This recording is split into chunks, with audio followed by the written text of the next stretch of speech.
किसी भी teaching exam की अगर आप तैयारी कर रहे हैं, जीन पियाजे एक ऐसा टॉपिक है जिससे आपकी परीक्षा में प्रश्न जरूर यहाँ से पूछा जाता है।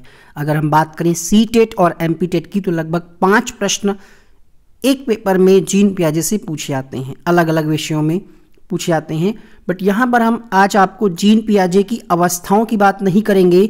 जीन पियाजे से संबंधित जो शब्दावली है जिनको आप समझ नहीं पाते हैं कि स्कीमा क्या है, स्कीम्स क्या है, समायोजन क्या है, आत्मसात्करण क्या है, संरक्षण क्या है, वस्तु स्थायित्व क्या है, इन सब चीज़ों की आज हम बात करेंगे और इससे संबंधित हम आपको क्वेश्चंस भी कराएंगे। इस वीडियो को एक बार पहले भी कराया जा चुका है, उसको लगभग 3 लाख से अधिक लोगों ने देखा है, बट बहुत सारे लोग उस वीडियो तक पहुंच नहीं पा रहे हैं, तो उसी वीडियो को ये दोबारा अपलोड किया जा रहा है ताकि जो नए बच्चे जुड़े हैं इस बार जो सीटेट या एमपीटेट या यूपीटेट की तैयारी कर रहे हैं वो भी इस वीडियो को देख पाएँ और बेसिक जानकारी को समझ पाएँ। तो आइए शुरू करते हैं। वीडियो अगर आपको पसंद आता है तो लाइक ज़रूर करिएगा और इम्पॉर्टेंट पॉइंट्स के आप नोट्स अपनी कॉपी में बना लें। मूल प्रवृत्त्यात्मक व्यवहार लिखिएगा इसमें कि ऐसे व्यवहार जो बच्चे को जन्मजात मिलते हैं, यानी जो जन्म से ही बच्चे में व्यवहार पाए जाते हैं वो होते हैं मूल प्रवृत्त्यात्मक व्यवहार। जैसे बच्चे का जन्म होता है, सबसे पहले रोता है, चीखता है, अंगूठे को चूसता है, तो ये कोई इसको सिखाता नहीं है, उसको जन्म से ही मिलते हैं कुछ ऐसे व्यवहार, वो होते हैं मूल प्रवृत्त्यात्मक व्यवहार। कई बार क्वेश्चन के ऑप्शन में ऐसे शब्दों का प्रयोग किया जाता है और आप समझ ही नहीं पाते हैं कि आखिर ये है क्या। जब आप समझ ही नहीं पाएंगे कि प्रश्न पूछ क्या रहा है, विकल्प कह क्या रहा है, तो आप उत्तर क्या करेंगे। दूसरा पॉइंट, वस्तु स्थायित्व। वस्तु स्थायित्व क्या है, प्रश्न पूछा जाता है कि जीन पियाजे के अनुसार किस अवस्था में बच्चे में वस्तु स्थायित्व का गुण पाया जाता है, तो आपको पता ही नहीं है वस्तु स्थायित्व क्या है। वस्तु स्थायित्व का मतलब होता है कि वस्तु के ना दिखने पर भी यह ज्ञात होना कि वस्तु है। अर्थात जैसे आप बच्चे को खिला रहे हैं, खेल खेल में खिला रहे हैं और कोई चीज़ आप अचानक से कहते हैं कि कौवा ले गया, ऐसे कहते हैं ना कि कोई आप खिलौना खिला रहे हैं, आप उसको नहीं देना चाह रहे हैं, मोबाइल आप बच्चे को नहीं देना चाहते हैं, बच्चे मोबाइल के शौकीन हैं, आप चाहते हैं कि उनको ना देना पड़ेगा, आप कहते हैं कौवा ले गया, फिर भी कहते हैं नहीं नहीं पापा है, आपके पास है ना। तो ये होता है वस्तु स्थायित्व, वस्तु के ना दिखने पर भी ये ज्ञात होना कि वस्तु है। अगला पॉइंट है जीववाद। जीववाद क्या है, निर्जीव चीजों को भी जीवित समझना। जैसे आपने देखा होगा कोई छोटा बच्चा होता है ना, वो घोड़ा या कोई खिलौना लाता है मार्केट से या मेला वगैरह से, जैसे कि आपने देखा होगा कि वो अगर कोई कार लाया है या एरोप्लेन लाया है खिलौना वाला, तो क्या कहता है अपने मम्मी पापा से, छोटे भाई बहनों से, आओ इसमें बैठो, चलो चलते हैं, घूमने चलते हैं, है ना, चल मेरी घोड़ी टिक टिक टिक, बैठ करके उस पर उसको लगता है कि उसमें जान है, खिलौनों में भी जान है। ये होता है जीववाद, अर्थात निर्जीव चीजों को भी जीवित समझ लेना ही होता है जीववाद। आगे है संक्रिया। संक्रिया क्या है, तो किसी क्रिया को दोहराना अथवा किसी वस्तु को तोड़कर फिर से पहले जैसे बनाने की कोशिश करना। बच्चा क्या करता है, खिलौना कोई टूट गया, वो प्रयास करता है कि उसके अस्थिपंजर जो है, पहिया है जो टूट गया, उसको जोड़ने का प्रयास करता है ना, अर्थात दोहराता है चीजों को और तोड़ करके फिर से बनाने की क्रिया ही संक्रिया कहलाती है। प्रश्न पूछ सकता है कि एक बच्चा, 3 साल का बच्चा या 2 साल का बच्चा एक खिलौनों को तोड़ता है, फिर से जोड़ने का प्रयास करता है, जीन पियाजे के अनुसार ये क्या है, तो वो संक्रिया कहलाएगी। ऑप्शन में स्कीमा दे देगा, जीववाद दे देगा, तो आपको ध्यान रखना पड़ेगा। अपलटावी, अविलोमिता, अनुत्क्रमणशीलता, इरिवर्सिबिलिटी, ये क्या है, इसको क्या कहते हैं, तो यहां पे कहा जा रहा है गिनती, अक्षर, लंबाई, ऊंचाई के मूल स्वरूप पर वापस ना आ पाना। जैसे देखिए गिनती की अगर हम बात करें, जैसे यहां पे हमने क्या लिखा हुआ है, 3 लिखा हुआ है, और इसको अगर हम 8 बना दें ऐसे, और बच्चे से कहें कि 3 बनाओ, तो वो नहीं बना पाएगा, अर्थात मूल जो शब्द था उस पर वो वापस नहीं आ पाएगा। जैसे हम अक्षर बना रहे हैं वाह, और इसको हम का कह दें, ऐसे बना दें, और फिर बच्चे से कहें कि इसको वापस में वाह बनाओ, तो वो नहीं बना पाएगा। क्यों, क्योंकि उसमें अभी क्या है, अविलोमिता का गुण पाया जाता है, उसको इतनी समझ नहीं है। अनुकूलन क्या है, तो अनुकूलन के 2 भाग हैं, 2 उपक्रियाएं हैं। अनुकूलन को पहले समझिए। पियाजे के अनुसार बालकों में वातावरण के साथ समायोजन करना ही अनुकूलन कहलाता है। किताबी भाषा में आप समझेंगे तो कंफ्यूज रहेंगे, इसीलिए हमने पहले ही कहा है कि आप कॉपी पेन उठाइए, इसके नोट्स बनाइए, ये आपको आगे तक काम करेगा, सुपर टेट KVS तक। एडेप्टेशन, इंग्लिश में भी इसको ध्यान रखिएगा। कई बार यहाँ पे क्या होता है, इसके कोई पर्यायवाची शब्द ढूंढ करके ऑप्शन में लिख दिया जाता है, कंफ्यूज हो जाएंगे आप।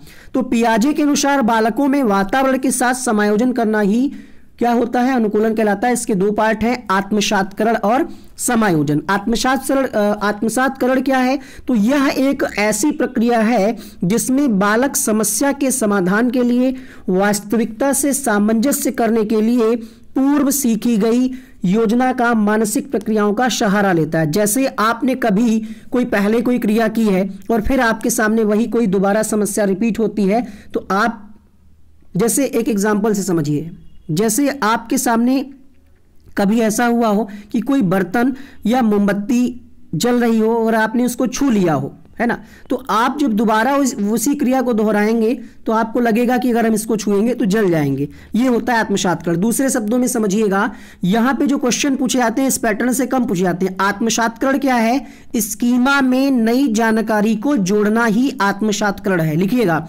स्कीमा में नई जानकारी को जोड़ना ही आत्मसात्करण है। अब आप सोच रहे होंगे स्कीमा कौन सी बला आ गई बीच में, है ना, अभी आपको स्कीमा के बारे में भी हम डिटेल से बताएंगे। समायोजन क्या है, समायोजन क्या है, तो वह प्रक्रिया जिसमें बालक अपनी योजना, संप्रत्यय या व्यवहार में परिवर्तन लाता है। वहां पे क्या है, चीजों को ऐड कर रहा है, प्रयोग कर रहा है। यहां पे क्या है, परिवर्तन ला रहा है ताकि वह नए वातावरण के साथ अनुकूलन या समायोजन कर सके। ये होता है समायोजन। साम्य धारण क्या है, तो आत्मसात्करण और समायोजन की प्रक्रिया में जो एक बैलेंस करने का काम करता है। जैसे आपका टारगेट है 120 नंबर लाना और आपकी क्षमता है 100, तो इसके बीच में जो बैलेंस है, ठीक है, बैलेंस संतुलन कायम रखने का जो कार्य करता है उसको हम कहते हैं साम्य धारण। इसको कहते हैं हम एसिमिलेशन, इसको कहते हैं हम एकमेंडेशन, इंग्लिश में भी लिख लीजिएगा। और साम्य धारण को क्या कहते हैं, ये तीनों के बारे में आप यहाँ पे हम देख सकते हैं, लिखा हुआ है। आगे बढ़ते हैं, संरक्षण जिसको हम कहते हैं कंजर्वेशन। वातावरण में परिवर्तन तथा स्थिरता दोनों को पहचानने और समझने की क्षमता, क्या परिवर्तन हो रहे हैं इसको पहचानने की क्षमता। वस्तु के रंग रूप में परिवर्तन, मतलब बच्चा ये जान पाए कि रंग रूप में क्या परिवर्तन हो रहा है, तत्व में परिवर्तन से अलग करने की क्षमता ही कंजर्वेशन कहलाती है। दूसरे शब्दों में अगर हम आपको बताएं तो एक ऐसी प्रक्रिया जिसके द्वारा बालक में एक तरफ वातावरण के परिवर्तन, स्थिरता में अंतर करने की क्षमता और दूसरी तरफ वस्तु के रंग रूप परिवर्तन तथा उसके तत्व में परिवर्तन से अलग करने की क्षमता ही क्या कहलाता है, संरक्षण कहलाता है। ठीक है, यहाँ पे एक बार प्रश्न पूछा भी गया है कि संरक्षण क्या है, तो ध्यान रखिएगा, कुछ भौतिक गुणधर्म तो वही रहते हैं लेकिन बाहरी आकृतियां बदल जाती हैं। आपने ऐसे बहुत सारी चीजें देखी होंगी, है ना, जिसमें क्या है, गुणधर्म तो वही रहते हैं लेकिन बाहरी। मार्केट में ही ऐसी बहुत सारी चीजें आती हैं जिसका ऊपर से अगर आप फ्लिपकार्ट या अमेजॉन कहीं से शॉपिंग करते देखते होंगे, ऊपर से देखने में कुछ और है, बहुत एट्रैक्टिव चीज लगती है, जब आप ऑर्डर करते हैं तो क्या है, कुछ और मिलता है। तो यहाँ पे कहा जा रहा है कुछ भौतिक गुणधर्म, जो गुणधर्म वही रहे लेकिन बाहरी आकृतियों में बदलाव किया जाए, ये होता है संरक्षण।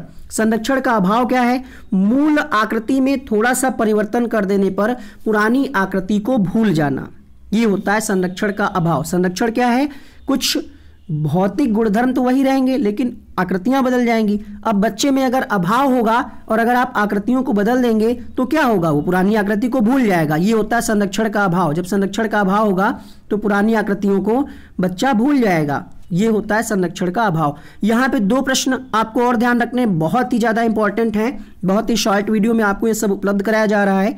और प्लीज इस वीडियो को ज्यादा से ज्यादा लोगों तक शेयर करिएगा क्योंकि इतना अच्छा वीडियो आपको यूट्यूब पर अभी तक तो नहीं मिला होगा। आप देखिएगा, कमेंट करके हमें जरूर बताइएगा, कमेंट और लाइक जरूर कीजिएगा, इससे बहुत ज़्यादा मोटिवेशन मिलता है। ऐसे ऐसे टॉपिक हम आपके लिए और भी लाते रहेंगे। मौखिक संवाद जो बच्चे अपने आप से करते हैं, खुद से बात करना। कई बार हम जब अकेले होते हैं तो हम क्या खुद से बुड़बुड़ाया करते हैं, कुछ बात किया करते हैं, अब ये करना है वो करना है, सीटेट का एग्जाम आ गया, अब आगे क्या करेंगे। खुद से जो बात करना है उसको जीन पियाजे कहते हैं ईगोसेंट्रिक स्पीच, आत्म केंद्रित वार्ता। सेम उसी बात को वाइगोत्स्की क्या कहते हैं, वाइगोत्स्की कहते हैं प्राइवेट स्पीच, व्यक्तिगत वार्ता। ठीक है, तो ये अंतर आपको समझ में आया। खुद से बात करना, कहीं लिख लीजिएगा, खुद से बात करना पियाजे के अनुसार ईगोसेंट्रिक। इंग्लिश वाला ध्यान दीजिएगा, हिंदी में कई बार यहाँ पे कुछ और ऑप्शन दे देता है। ठीक है, और वाइगोत्स्की के अनुसार क्या है, यहाँ पे वाइगोत्स्की के अनुसार लिखना छूट गया, लिख लीजिएगा। मौखिक संवाद जो बच्चे अपने आप से करते हैं, व्यक्तिगत वार्ता, ये जो दूसरी लाइन है ये वाइगोत्स्की के अनुसार है। ये इन्होंने प्राइवेट स्पीच कहा है, इन्होंने एगोसेंट्रिक स्पीच कहा है। ठीक है, यहाँ पे आप इंग्लिश में भी देख सकते हैं, वाइल पियाजे में view private speech as egocentric, है ना। पियाजे ने क्या कहा, इगोसेंट्रिक। वाइगोत्स्की ने क्या कहा, सेल्फ डायरेक्ट स्पीच या प्राइवेट स्पीच। ठीक है, private speech is considered to be self directed regulation and communication with the self. ये आप ध्यान रखिएगा, स्टेटमेंट पियाजे और वाइगोत्स्की की थ्योरी में अंतर जो है। स्कीम्स क्या है, अभी हमने आपको बताया था ना स्कीम्स। तो स्कीम्स क्या है, व्यवहारों का संगठित पैटर्न जिसे आसानी से दोहराया जा सकता है। अब कैसे व्यवहार, जैसे आप सुबह उठते हैं तो डेली आपका क्या रूटीन है। सबसे पहले लगभग 50 से 60% लोग सबसे पहले मोबाइल चेक करते होंगे। कुछ लोग जो आगे शिक्षक भर्ती की तैयारी कर रहे हैं वो करंट अफेयर्स का वीडियो देखते होंगे। कुछ लोग जो नित्य क्रिया है डेली वाली जो उनका रूटीन बना वो करते होंगे। बच्चे, अगर बच्चे के संदर्भ में बात करें, जिनको स्कूल जाना, फटाफट से वो अपना तैयार होकर के लंच वगैरह, टाई बेल्ट जो भी है, अपना डेली एक पैटर्न, यानी ऐसे पैटर्न जिसको हम रिपीट करते हो वो होते हैं स्कीम्स। स्कीमा क्या है, स्कीमा वो है आपके माइंड में जो संरचनाएं हैं उनका जो स्ट्रक्चर, मतलब आपके माइंड में तरह तरह की चीजें चलती ना कि अब इसके बाद ये करना है, इसके बाद ये करना है, इसके बाद ये करना है।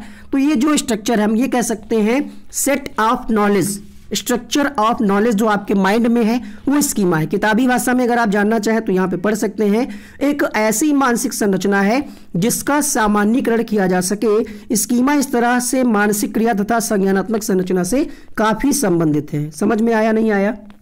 आपके माइंड में जो चीजें स्टोर है, जैसे आपने कभी अगर सेलो का पेन देखा है ना, या नटराज की पेंसिल देखी है कभी, 10-5 साल बाद भी अगर आपके सामने वो पेंसिल दिखाई जाए तो आप तुरंत जान जाएंगे कि ये नटराज की पेंसिल है। नटराज या जो भी आप कोई ऐसा एग्जाम्पल ले लीजिए, तो ये कैसे आप जान गए, ये इस तरीके से आप जान गए क्योंकि आपके माइंड में उस नटराज पेंसिल का, या पिज्जा अगर आप खाते हैं, बतासा, टिक्की, समोसा जो भी आप खाते हैं, उसका स्ट्रक्चर आपके माइंड में बना हुआ है, आपकी स्कीमा में बना हुआ है। आया समझ में स्कीमा? चलिए आगे बढ़ते हैं। विकेंद्रीकरण क्या है, किसी वस्तु या चीज के बारे में, यहां पे बस अंतर इतना, इसको आप दोहरा सकते हैं, इसको स्कीम्स कहिएगा। स्कीमा क्या है, जो आपके माइंड में स्ट्रक्चर है नॉलेज का। विकेंद्रीकरण क्या है, किसी वस्तु या चीज के बारे में वस्तुनिष्ठ या वास्तविक ढंग से सोचने की क्षमता होती है, और प्रारंभ में बालक में यह क्षमता नहीं पाई जाती, बल्कि वह किसी वस्तु या चीज के बारे में आत्मकेंद्रित ढंग से सोचता है। यह होता है विकेंद्रीकरण। अब आत्मकेंद्रितता क्या है, तो आत्मकेंद्रितता का मतलब यह है कि बच्चे को लगता है कि जो हम कर रहे हैं, जो हम कह रहे हैं वही सही है। अर्थात इसमें बालक सिर्फ अपने ही विचार को सही मानता है। उसे यह लगता है कि दुनिया की अधिकतर चीजें उसके आसपास चक्कर लगा रही हैं। इसको हम कहते हैं आत्मकेंद्रितता। समझ में आया ना? चलिए आगे बढ़ते हैं हम लोग। पहला प्रश्न आपके सामने इसी टॉपिक से जितने भी क्वेश्चंस कराए जाएंगे सारे प्रीवियस ईयर के एग्जाम में पूछे गए हैं। बहुत ही सीरियसली इसको पढ़िएगा। कम से कम 2 से 3 नंबर आप इस वीडियो से गेन करने वाले हैं अगर आपने अच्छे से समझ लिया। एक बार में नहीं समझ में आया दोबारा देखिए वीडियो को, बट आज के बाद इस टॉपिक से क्वेश्चन गलत नहीं होने चाहिए। पहला प्रश्न है, बच्चों के संज्ञानात्मक विकास के संदर्भ में निम्नलिखित में से कौन सी पियाजे की संरचना है? 2019 में प्रश्न पूछा गया। स्कीमा, अवलोकन, अधिगम, अनुबंधन, प्रबलन। तो आप समझ गए होंगे जीन पियाजे की स्ट्रक्चर यहाँ पे कौन सा है, कौन सा कॉन्सेप्ट है, स्कीमा। तो पहला ऑप्शन सही होगा। मानसिक संरचनाएं जो चिंतन के निर्माण प्रखंड हैं, इसके लिए पियाजे ने किस शब्द का प्रयोग किया है? तो जीन तो होगा नहीं, अब आप देखते ही समझ जाएंगे। स्कीमा कब आप समझ गए? जब आपने थ्योरी पढ़ी है, वरना आप सोचेंगे 2-4 मिनट, आपको टाइम भी बचाना है पेपर में। पियाजे के अनुसार विशिष्ट मनोवैज्ञानिक संरचनाएं अनुभव से सही अर्थ निकालने के लिए व्यवस्थित तरीकों को क्या कहा जाता है? मानसिक उपकरण, स्कीमा, प्रतिमान, या फिर मानसिक मैप। तो इसका भी आंसर क्या जाएगा? स्कीमा। प्रतिमान की बात किसने की ये भी बता देते हैं। ये प्रतिमान जो लिखा हुआ है मॉडल, ये अल्बर्ट बैंडूरा से संबंधित है, जिन्होंने सामाजिक अधिगम सिद्धांत दिया था। ध्यान दीजिएगा, सामाजिक अधिगम सिद्धांत अल्बर्ट बैंडूरा ने दिया था, सामाजिक सांस्कृतिक अधिगम सिद्धांत वाइगोत्स्की ने दिया था। प्रश्न संख्या 4 है, छिपी हुई वस्तुएं ढूंढ निकालना इस बात का संकेत है कि शिशु निम्नलिखित में से किस संज्ञानात्मक कार्य में दक्षता प्राप्त करता है। हमने आपको एक एग्जांपल दिया था मोबाइल वाला, याद करिए कि मोबाइल को आप गायब कर लेते हैं फिर भी लगता है कि मोबाइल सामने है, बच्चा ढूंढ निकालता है। या बच्चा कोई खिलौना खेल रहा है बिस्तर पे और अचानक से वो खिलौना नीचे कहीं गिर जाता है, खो जाता है, तो बच्चा तुरंत उतर करके बेड से उसको ढूंढने का प्रयास करेगा, क्योंकि उसको लगेगा कि खिलौना यहीं कहीं है। और ये गुण होता है वस्तु स्थायित्व। क्या होता है? वस्तु स्थायित्व। इसको इंग्लिश में कहते हैं ऑब्जेक्ट परमानेंस। क्वेश्चन नंबर 5 देखिएगा, मौखिक संवाद जो बच्चे अपने आप से करते हैं उन्हें पियाजे क्या कहते हैं? अहम केंद्रित, व्यक्तिगत, भ्रांत वार्ता, समस्यात्मक वार्ता। खुद से बात करने को जीन पियाजे ने क्या कहा है? अहम केंद्रित वार्ता कहा है। आंसर होगा पहला ऑप्शन। छठा प्रश्न देखिएगा, मौखिक संवाद जो बच्चे अपने आप से करते हैं उन्हें ले वाइगोत्स्की क्या कहते हैं? अभी अभी हमने आपको दोनों चीजें समझाई हैं। तो वाइगोत्स्की क्या कहते हैं? इसी चीज को प्राइवेट स्पीच कहते हैं, व्यक्तिगत वार्ता कहते हैं। और पियाजे क्या कहते हैं? इसी चीज को अहम केंद्रित वार्ता कहते हैं, ईगोसेंट्रिक स्पीच कहते हैं। प्रश्न संख्या 7 काफी विवादित प्रश्न है, कई सारे चैनल्स पे आपने पढ़ा होगा, कई सारी किताबों में आपने देखा होगा, आंसर आपको गलत मिलता है। पियाजे के अधिगम के संज्ञानात्मक सिद्धांत के अनुसार वह प्रक्रिया जिसके द्वारा संज्ञानात्मक संरचना को संशोधित किया जाता है कहलाती। संशोधन को हमने हाईलाइट किया है क्योंकि जब आप संज्ञानात्मक संरचना कह लें या हम स्कीमा कह लें, इसमें जब आप संशोधन करते हैं तो उसको हम समायोजन कहते हैं, ना कि स्कीमा कहते हैं, ना कि समावेशन कहते हैं। आप कुछ किताबों में इसका आंसर स्कीमा पाएंगे, कहीं पे समावेशन भी लिखा होगा, तो प्लीज इसको आप करेक्ट कर लीजिएगा, आंसर समायोजन ही होगा। जब भी संशोधन की बात आए, मॉडिफिकेशन की बात आए, आप कुछ बदलाव कर रहे हैं तो वहां पे समायोजन होगा। नवीन जानकारी को शामिल करने के लिए वर्तमान स्कीमा में बदलाव की प्रक्रिया क्या कहलाती है? इसके लिए हमने एक और डिटेल वीडियो बनाया है जिसका लिंक हम कोशिश करेंगे ऊपर आई कार्ड में दे देंगे, ऊपर देखिएगा। हाँ, यहीं पे आप क्लिक करके उस वीडियो को बाद में देख लीजिएगा। प्रश्न संख्या 8 है, नवीन जानकारी को शामिल करने के लिए वर्तमान स्कीमा अवधारणा में बदलाव की प्रक्रिया क्या कहलाती है? तो यहां पे भी बदलाव की बात कही जा रही है, क्या कहेंगे हम इसको? समायोजन कहेंगे। अगला एक और प्रश्न इसी टॉपिक से फरवरी 2015 में पूछा गया। अब सोचिए सारे 2011 से 2019 तक सारे पेपर हमें खंगालने पड़ते हैं, ठीक है। अब सोचिए कितना टाइम लगता है। आपके लिए 30 मिनट का वीडियो है, इसके पीछे की मेहनत आप नहीं समझेंगे। आपसे कहा क्या जाता है कि सिर्फ लाइक करिए, कोई पैसा लिया जाता है वीडियो का? नहीं। सब्सक्राइब का कोई पैसा नहीं। लाइक करा करें ताकि हमें पता चलता है कि आपको हमारी मेहनत पसंद आ रही। तो अगर आपको पसंद आया हो ये वीडियो, लाइक और शेयर जरूर करिएगा। क्वेश्चन नंबर 9, पूरा 2011 से 2020 तक पेपर 1 पेपर 2 दोनों ही छांटे गए हैं और कुछ कॉमन क्वेश्चंस हम लेकर के आए हैं ताकि आपका ये कॉन्सेप्ट आज क्लियर हो जाए। क्वेश्चन नंबर 9 आपके सामने, यहां पे हम सिर्फ नई जानकारी में जोड़ रहे हैं, कुछ बदलाव नहीं कर रहे हैं, तो उत्तर जाएगा आत्मसातकरण। जब बदलाव कहते हैं तो आंसर समायोजन जाता है, ठीक है। इसके लिए कई किताबों में इसका आंसर गलत मिलता है, कई सारे लोग उसी किताब से पढ़ा देते हैं, तो हमने सोचा क्यों ना इसको हम ऑफिशियली चेक कर लें। तो हमने जब चेक किया, यहाँ पे 15वां प्रश्न हमें मिला, प्रचलित योजनाओं में नई जानकारी जोड़ने को किस नाम से जाना जाता है? Fitting new information into existing schemes is known as, ठीक है। तो यहाँ पे आप देख पा रहे हैं 15वें प्रश्न का आंसर क्या है? एसिमिलेशन, यानी आत्मसातकरण, वही यहां पे हम आपको दिखा रहे हैं। अब प्रूफ हो गया। अगर आपने कुछ और पढ़ रखा अभी तक तो प्लीज इसको काट करके सही कर लीजिएगा, ठीक है। आगे बढ़ते हैं। पियाजे के अनुसार संज्ञानात्मक विकास के किस चरण पर बच्चा वस्तु स्थायित्व को प्रदर्शित करता है? गूगल पे अगर आप सर्च करेंगे इस प्रश्न का आपको आंसर मिलेगा पूर्व संक्रियात्मक चरण या पूर्व संक्रियात्मक अवस्था, जो कि इसका गलत उत्तर है। इसका सही उत्तर है संवेदी प्रेरक चरण। अब देखिए इसके पीछे भी हमारी मेहनत को आप देखेंगे तो आप समझ पाएंगे। एनसीईआरटी कक्षा 11 या 12 की किताब में आपको मिलेगा ये कि वस्तु स्थायित्व कैसे हम आपको प्रूफ करें कि जो किताबों में है, जो अलग YouTube में आपने देखा है वो गलत है, कैसे प्रूफ करें? तो बस एनसीईआरटी या ऑफिशियल 2 चीजें हैं। यहां पे आप देख सकते हैं चौथी पॉइंट में लिखा हुआ है कि पियाजे के संज्ञानात्मक विकास सिद्धांत के अनुसार बच्चे में वस्तु स्थायित्व की पहचान क्रमशः विकसित होना, ये किसकी विशेषता है? तो यहाँ पे साफ साफ लिखा हुआ है संवेदी प्रेरक अवस्था की विशेषता है। आई बात समझ में? आगे आप पढ़ सकते हैं, और भी जानकारी है इसमें।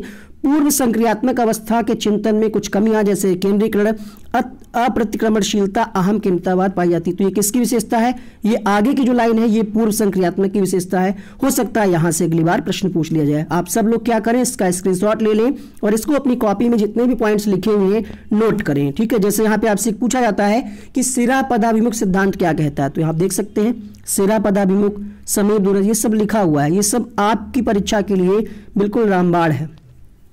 नवीन जानकारी को शामिल करने के लिए वर्तमान स्कीमा अवधारणा में बदलाव की प्रक्रिया क्या कहलाती है? इसका उत्तर आपके लिए कमेंट बॉक्स में लिखना होगा, ठीक है। और एक प्रश्न आपके लिए काफी चैलेंजिंग हम कराने वाले हैं, पहले ये करिए फिर वो क्वेश्चन कराते हैं। जिक्सा पहेली को करते समय 5 वर्ष की नजमा स्वयं से कहती है कि नीला टुकड़ा कहाँ है? यह नहीं, यह वाला नहीं, गाढ़े रंग वाला जिसमें ये जूता पूरा बन जाएगा। तो ये क्या है? इस प्रकार की वार्ता को जीन पियाजे किस तरह से संबोधित करते हैं? स्वयं से बात करती है। नजमा क्या है? स्वयं से बात करती है। किसके अनुसार? जीन पियाजे के अनुसार। जीन पियाजे खुद से बात करने को क्या कहते हैं? आत्म केंद्रित वार्ता या इगोसेंट्रिक स्पीच कहते हैं। डी ऑप्शन यहाँ पे सही होगा। अगला प्रश्न देख रहे होंगे, आपको लग रहा होगा कि ये क्वेश्चन सर दोबारा आ गया। दोबारा नहीं आया है, पढ़िएगा। लिखा हुआ है इस प्रकार की वार्ता को वाइगोत्स्की किस प्रकार संबोधित करते हैं? तो हमने आपको बताया स्वयं से बात करने को वाइगोत्स्की क्या कहते हैं? व्यक्तिगत वार्ता कहते हैं या प्राइवेट स्पीच कहते हैं। तो इसका ए होगा आंसर। नाम बदलने से आंसर बदल गया। वाइगोत्स्की क्या कहते हैं? व्यक्तिगत वार्ता। पियाजे क्या कहते हैं? अहम केंद्रित वार्ता, ठीक है। आंसर आपको समझ में आना चाहिए, कॉन्सेप्ट अगर क्लियर होगा तो आ जाएगा। ये प्रश्न बहुत आप लोग परेशान हो जाते हैं। सीता ने हाथ से दाल और चावल खाना सीख लिया है। जब उसे दाल और चावल दिया जाता है तो वो दाल चावल मिलाकर के खाने लगती है। उसने चीजों को करने के लिए अपनी स्कीमा में दाल चावल खाने को क्या कर लिया है? अंगीकार, समायोजित, अनुकूलित, समुचितता। तो अनुकूलन में हमने आपको क्या बताया था? वातावरण के साथ अगर आप सामंजस्य बैठा पा रहे हैं, खुद को समायोजित कर पा रहे हैं, तो वो प्रक्रिया अनुकूलन होगी। और अनुकूलन के ही 2 भाग आपने पढ़े थे, आत्मसात्करण और समायोजन। इसका आंसर होगा अनुकूलन, क्योंकि उस बच्ची ने क्या किया है? दाल चावल मिलाकर के खाना सीख लिया है, उसने खुद को एडजस्ट कर लिया है। तो यहाँ पे तीसरा विकल्प सही होगा। एक और क्वेश्चन जो हमने स्किप किया था, अब उसका नंबर, ठीक है, ये क्वेश्चन था। इसमें काफी सारे लोग गड़बड़ कर जाते हैं, थोड़ा सा है चैलेंजिंग क्वेश्चन। जीन पियाजे के अनुसार प्रारूप स्कीमा निर्माण वर्तमान योजना के अनुरूप बनाने हेतु नवीन जानकारी में संशोधन और नवीन जानकारी के आधार पर पुरानी योजनाओं में संशोधन के परिणाम के रूप में घटित होता है। यह प्रश्न बहुत लोगों को परेशान करता है, बहुत ही कंफ्यूजिंग वाला क्वेश्चन है। इसमें थोड़ा सा थ्योरी आपको समझना पड़ेगा। 2 चीजें हमने यहाँ पे हाईलाइट की हैं। क्वेश्चन आपसे ये पूछना चाह रहा है, दोनों में ही संशोधन लिखा हुआ है। अब आप कहेंगे संशोधन में तो हमने आपको बताया है कि जब संशोधन हो, मॉडिफिकेशन हो, तो वहां पे आप समायोजन लगाएंगे। तो देखिएगा यहाँ पे भी समायोजन है ऑप्शन में, और किसी ऑप्शन में है समायोजन? नहीं है। आंसर इसका ये होगा। बट अब आप कहेंगे कि नवीन जानकारी में संशोधन को समावेशन क्यों है? तो वो इसलिए है क्योंकि आपने कोई नवीन जानकारी देखी है, उसमें आप संशोधन कर रहे हैं, मतलब आप चीजों को जोड़ रहे हैं, तुरंत का तुरंत आप ऐड कर रहे हैं नई जानकारी में। और यहां पे जब हम पुरानी जानकारी में बदलाव कर रहे हैं तो समायोजन है। इसके लिए हमने काफी स्टडी की और इसके लिए फिर हमने सितंबर 2016 का पेपर, उसकी ऑफिशियल आंसर की खोजी। तो ये प्रश्न हमें मिला कि जीन पियाजे के अनुसार, वही सेम क्वेश्चन है, इसको आप इंग्लिश में भी देख सकते हैं। अकॉर्डिंग टू जीन पियाजे schema building occurs as a result of modifying new information to fit. आप इसको पढ़ सकते हैं पूरा। तो यहां पे भी हमने क्या मिला इसका आंसर, यहां पे हमने आपको दिखाया प्रश्न संख्या 15 का दूसरा विकल्प मिला है। और दूसरे विकल्प में क्या है? समावेशन और समायोजन। तो इसको आप एज इट इज याद कर लीजिएगा, ठीक है। यहां पे वो विकल्प किसमें? चौथे विकल्प में। कंफ्यूज नहीं होना है, आपको आंसर देखना है, विकल्प पे मत जाना। आंसर क्या है? समावेशन और समायोजन। इसमें दूसरे विकल्प में वही है, समावेशन और समायोजन, यानी एसिमिलेशन और एकमेंडेशन। तो आपको इतना ध्यान रखना है। इससे रिजल्ट क्या निकल करके आया कि जब हम नवीन जानकारी में कुछ संशोधन करेंगे तो वहां पे हम समावेशन लगा सकते हैं, अकॉर्डिंग टू सीटेट 2016 के क्वेश्चन के हिसाब से। बाकी ये प्रश्न रिपीट नहीं हुआ है, थोड़ा सा ये चैलेंजिंग था क्वेश्चन, ठीक है। पुरानी जानकारी में जब हम संशोधन करेंगे तो समायोजन है, थोड़ा सा कंफ्यूजन बनी होगी। बट बाकी जो कॉन्सेप्ट हमने आपको बताया आपको समझ में आ गया होगा। अब इसमें हम कुछ नहीं कर सकते, जो भी एनसीईआरटी में है हमने आपके लिए बिल्कुल स्पष्ट रूप में रखा है। हम चाहते तो इस प्रश्न को हटा भी सकते थे, आपको पता भी नहीं चलता। बट हमने सोचा जो डाउट वाली चीजें हैं वो भी आपके साथ डिस्कस की जाए। सितंबर 2016 का पेपर है, उन्होंने इसका आंसर दिया है समावेशन समायोजन। इस आधार पर यह निकल कर प्रश्न संख्या 16 आपके सामने है। जीन पियाजे के द्वारा प्रस्तुत संरक्षण के प्रत्यय से क्या तात्पर्य। संरक्षण हमने आपको बताया था, कंजर्वेशन ऐसी प्रक्रिया जिसके द्वारा बालक में एक तरफ के वातावरण के परिवर्तन, स्थिरता में अंतर करने की क्षमता और दूसरी तरफ वस्तु के रंग रूप में परिवर्तन। तो यहाँ पे आंसर क्या आ जाएगा, संरक्षण का मतलब ये है कि कुछ भौतिक गुणधर्म वही रहते हैं, चाहे बाहरी आकृतियां क्यों ना बदल दी जाएं, है ना। आप कपड़े चाहे जैसे पहन लें लेकिन आपके गुणधर्म वही रहेंगे। ऐसे आप संरक्षण को याद रखिएगा, ठीक है। तो एक क्वेश्चन जो हमने, उम्मीद करते हैं टॉपिक आपका क्लियर हो गया होगा। जीन पियाजे, वाइगोत्स्की, कोहलबर्ग से संबंधित कुछ क्वेश्चंस कराए हैं जो वीडियो यहां पर बन करके आ रहा है, क्लिक करके देखें। कमेंट बॉक्स में लिखें कि इसकी अवस्थाओं का भी वीडियो अगर चाहिए तो कमेंट करिएगा। जितना ज़्यादा कमेंट होगा हम अगला वीडियो इसका पार्ट 2 भी अपलोड करेंगे। इस वीडियो को अंत तक देखने के लिए बहुत बहुत शुक्रिया। Thank you so much.